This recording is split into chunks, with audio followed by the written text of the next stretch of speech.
বিএলওরা আগেই নানান অভিযোগ জানিয়েছিলেন। এবার যে অভিযোগ তারা জানাচ্ছেন, একটু এনুমারেশন ফর্ম ডিজিটাইজ করতে সময় লেগে যাচ্ছে 20 মিনিট। আর এই সমস্যা নিয়েই তারা অভিযোগ জানাচ্ছেন। এবার এইআরও অতিরিক্ত বিএলওদের এই অ্যাপ ব্যবহারের অনুমতি দেওয়া নিয়ে চিঠি দিল তারা। নির্বাচন কমিশনকে চিঠি লিখল মুখ্য নির্বাচনী আধিকারিকের দপ্তর। কি অভিযোগ সেখানে রয়েছে, মুখ্য নির্বাচনী আধিকারিকের দপ্তর কি জানাচ্ছেন, বিস্তারিত তথ্য আপনাদের সামনে তুলে ধরবেন। সঙ্গে রয়েছেন আমাদের প্রতিনিধি রুমা পাল। জানাও রুমা।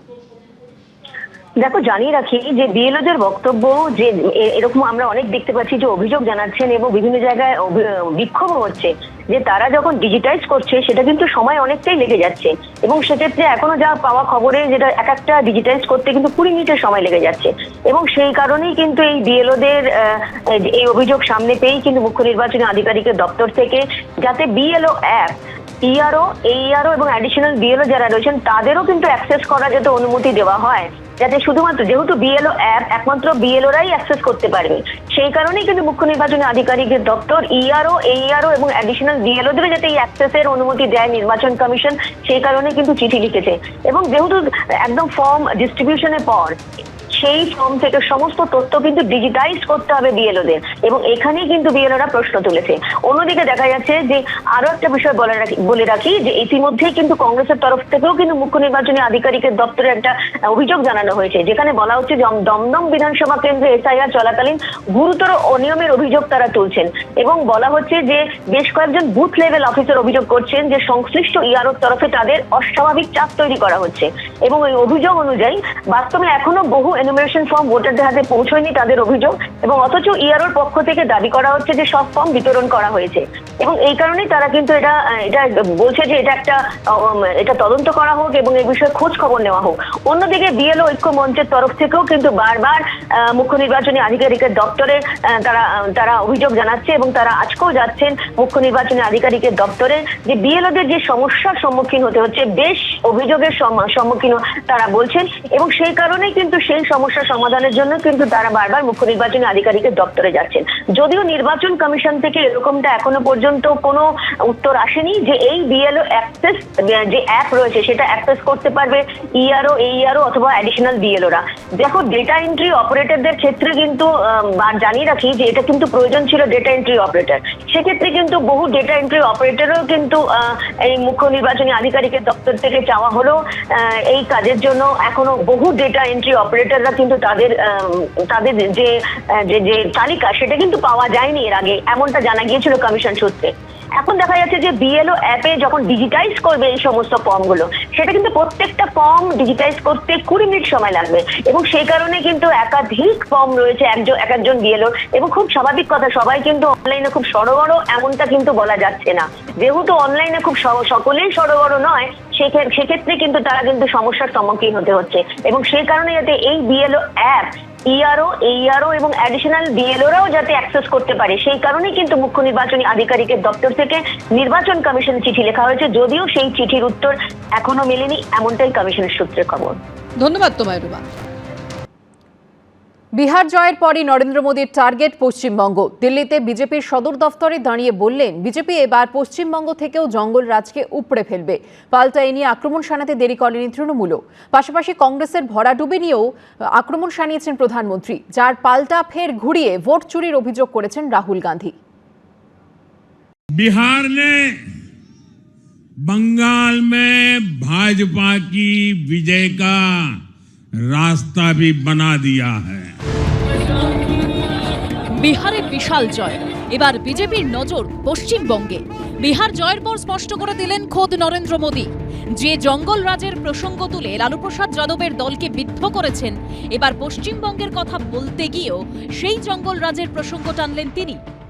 मैं बंगाल के भाइयों बहनों को भी आश्वस्त करता हूं, अब भाजपा आपके साथ मिलकर पश्चिम बंगाल से भी जंगल राज को उखाड़ फेंकेगी।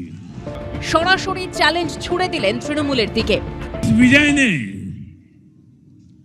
भाजपा कार्यकर्ताओं को केरला, तमिलनाडु, पुडुचेरी, असम और पश्चिम बंगाल में भी नई ऊर्जा से भर दिया है। और हाँ, गंगा जी यहां बिहार से बहते हुए ही बंगाल तक पहुंचती है। এ নিয়ে পাল্টা জবাব দিতে দেরি করেনি তৃণমূলও। প্রধানমন্ত্রী নরেন্দ্র মোদী বিহার নিয়ে অতি উচ্ছ্বাসে বাংলা জয় করবেন বলে যে ধরনের মন্তব্য করছেন, জেনে রেখে দিন সে গুড়ে বালি। বিজেপি বাংলা জয় করবে এই কথাটা কি জানেন?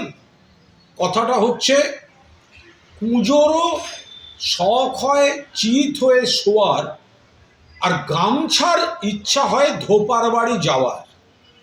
বিহার আপনারা যেভাবে পেয়েছেন, যে রসায়নে পেয়েছেন, বাংলার সঙ্গে তার কোনো সম্পর্ক নেই। বিহারে বিপুল জয়ের পর দিল্লিতে দলের সদর দপ্তর থেকে ভাষণে কংগ্রেসকে বারবার কটাক্ষ, আক্রমণে বিদ্ধ করলেন নরেন্দ্র মোদী। आज ही के दिन सिर्फ एक चुनाव में हमारे जितने विधायक चुने गए हैं, कांग्रेस पिछले 6 चुनावों में 6 चुनाव में उतने विधायक जीत नहीं पाई। कांग्रेस की राजनीति का आधार अब सिर्फ और सिर्फ नेगेटिव पॉलिटिक्स हो गया है। आज कांग्रेस मुस्लिम लीगी माओवादी कांग्रेस यानी एमएमसी बन गई है। ये कांग्रेस मुस्लिम लीगी माओवादी कांग्रेस है। কংগ্রেসের ভবিষ্যৎ নিয়েও ভবিষ্যৎবাণী শোনা গেছে নরেন্দ্র মোদীর গলায়। कांग्रेस का पूरा एजेंडा अब इसी पर चलता है और इसलिए अब कांग्रेस के भीतर भी एक अलग धड़ा पैदा हो रहा है जो इस नेगेटिव पॉलिटिक्स से असहज है। ये जो कांग्रेस के नामदार हैं, ये जिस रास्ते पर कांग्रेस को लेकर चल रहे हैं, इसके प्रति घोर निराशा, घोर नाराजगी अंदर ही अंदर पनप रही है। অন্যদিকে বিহারে ভরাডুবির পর ফের ভোট চুরির দিকে ইঙ্গিত করে রাহুল গান্ধী সোশ্যাল মিডিয়ায় লিখেছেন, বিহারের এই ফল চমকে দেওয়ার মতো। শুরু থেকেই নিরপেক্ষ নয়, এমন একটা ভোটে আমরা জিততে পারলাম না। এই লড়াই সংবিধান এবং গণতন্ত্রকে রক্ষার। কংগ্রেস এবং ইন্ডিয়া জোট এই ফলের পর্যালোচনা করবে এবং গণতন্ত্রকে বাঁচানোর চেষ্টায় আরও জোর দেবে। কংগ্রেসের সাধারণ সম্পাদক জয়রাম রমেশও সোশ্যাল মিডিয়ায় লিখেছেন, বিহারের এই নির্বাচনের ফল নিঃসন্দেহে বিরাট মাপের ভোট চুরির প্রতিফলন, যার মাস্টারমাইন্ড প্রধানমন্ত্রী, কেন্দ্রীয় স্বরাষ্ট্রমন্ত্রী এবং জাতীয় নির্বাচন কমিশন। সংবিধান এবং গণতন্ত্র রক্ষার জন্য কংগ্রেস আরও বেশি শক্তি নিয়ে ঝাঁপাবে। উত্তরপ্রদেশ থেকে বিহার, তামিলনাড়ু, পুদুচেরির মতো রাজ্যে কংগ্রেস এখন পুরোপুরি শরিক নির্ভর। পশ্চিমবঙ্গে তারা অস্তিত্বের সংকটে ভুগছে। এই প্রসঙ্গও টেনেছেন নরেন্দ্র মোদী। कांग्रेस एक ऐसी परजीवी है जो अपने सहयोगियों के वोट बैंक को निगलकर अपनी वापसी करना चाहती है। इसलिए कांग्रेस से सावधान रहने की जरूरत उसके सहयोगियों को भी है। কংগ্রেস বিজেপি আরএসএস এর সঙ্গে কখনো আপোষ করেনি, স্বাধীনতার আগেও করেনি, স্বাধীনতার পরেও করেনি। ফলে একমাত্র রাহুল গান্ধীর নেতৃত্বে কংগ্রেস বিজেপির বিরুদ্ধে যে লড়াইটা, আপোষহীন লড়াইটা দিচ্ছে, সেই লড়াইয়ে নরেন্দ্র মোদী ভয় পাচ্ছে। তাই কংগ্রেসকে ডিসোসিয়েট করার চেষ্টা করছে অন্য শরিকদের থেকে। এটা খুব স্বাভাবিক। ভয় পেয়েছে নরেন্দ্র মোদী। উনি জানেন আসল ফলটা কি হয়েছে, উনি বোঝেন যে কিভাবে জিতেছে। আগামী বছর পশ্চিমবঙ্গের পাশাপাশি আসাম, তামিলনাড়ু, পুদুচেরি ও কেরলে বিধানসভা নির্বাচন। কি হবে এই রাজ্যগুলিতে? ফের মোদীর জয়, নাকি ঘুরে দাঁড়াতে পারবে ইন্ডিয়া জোট? এবিপি আনন্দ।